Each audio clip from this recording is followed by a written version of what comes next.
Merci. Dernier orateur inscrit, M. Jean-Louis Destan, pour 5 minutes.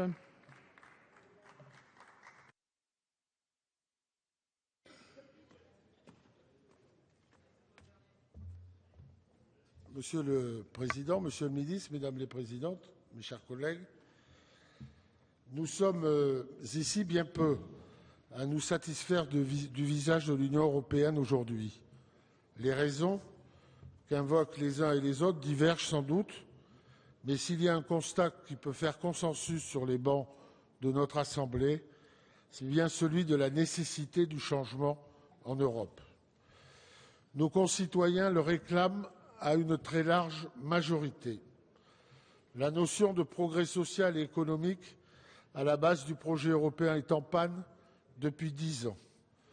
Pendant 3 ans, les pays de la zone euro sont intervenus trop tard ou trop peu pour enrayer une crise financière qui a dévasté les pays du sud de l'Europe les plus fragiles.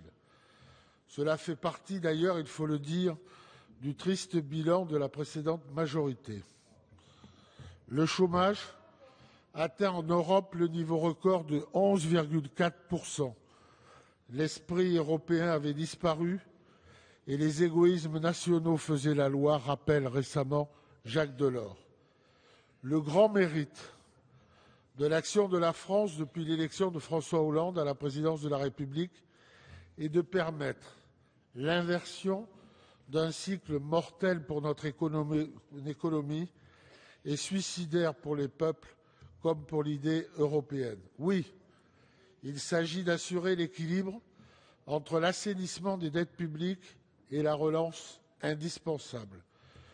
Oui, l'Union européenne fait fausse route quand elle se soumet au court-termisme des marchés et qu'elle s'enferre, comme le fait la droite, dans les schémas libéraux caricaturaux, en perdant de vue les acquis civilisationnels, économiques et sociaux qui font justement la grandeur et la singularité du modèle européen.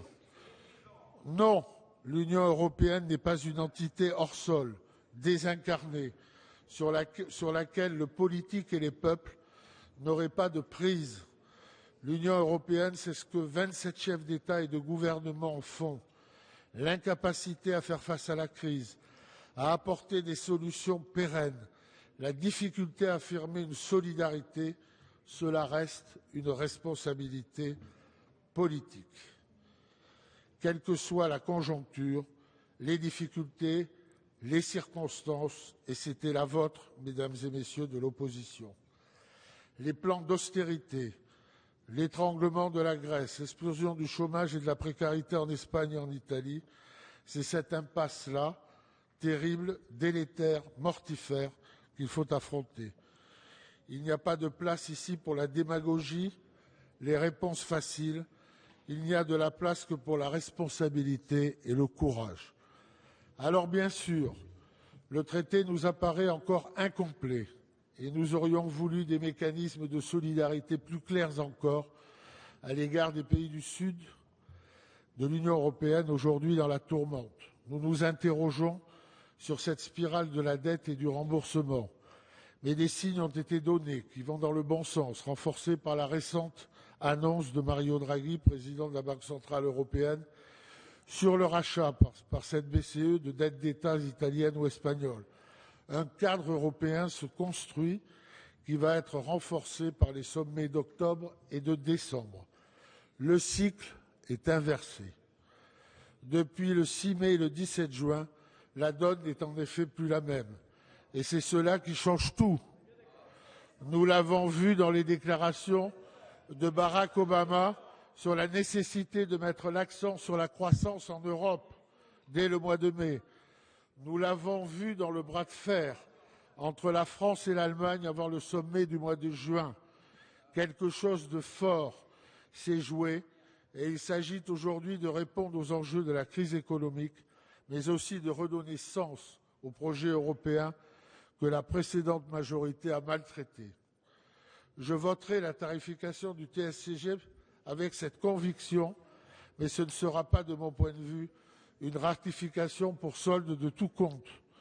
Elle ouvre la porte sur de nouveaux enjeux. Le plus important sera la matérialisation et l'application rapide, Monsieur le ministre, du pacte de croissance et, j'allais dire, son dépassement. La complexité des mécanismes de l'Union éloigne le citoyen de l'Europe. Il faut le faire adhérer à nouveau par la qualité du volontarisme européen, fonds structurels, soutien à l'innovation, au capital risque, aux petites et moyennes entreprises. On a envie de dire que c'est indispensable et c'est encore trop peu. Indispensable parce que l'Europe a besoin de projets forts sur lesquels les citoyens peuvent matérialiser la plus-value que représente la construction européenne, mais c'est insuffisant, car il te faudrait une approche autrement plus ambitieuse à l'échelle européenne que ce que nous avons pu arracher à ce jour. Nous attendons de l'Europe qu'elle dépasse très rapidement cette première approche dont j'ai compris qu'elle était pilote pour une ambition en la matière beaucoup plus affirmée. Ainsi, mes chers collègues, je suis le dernier, Monsieur le Président, une minute. Ainsi, mes chers collègues, Justement, nous posons les premières pierres d'un nouveau projet européen qui ne se résume pas à une cure d'austérité. Nous avons réintroduit de la solidarité, nous avons tracé de nouvelles perspectives au travers d'un pacte de croissance qui permettra de financer les projets d'avenir. L'Europe peut et doit changer. En apportant un vote favorable à ce traité, nous disons au président de la République notre soutien volontaire dans cette entreprise essentielle et si difficile. Merci.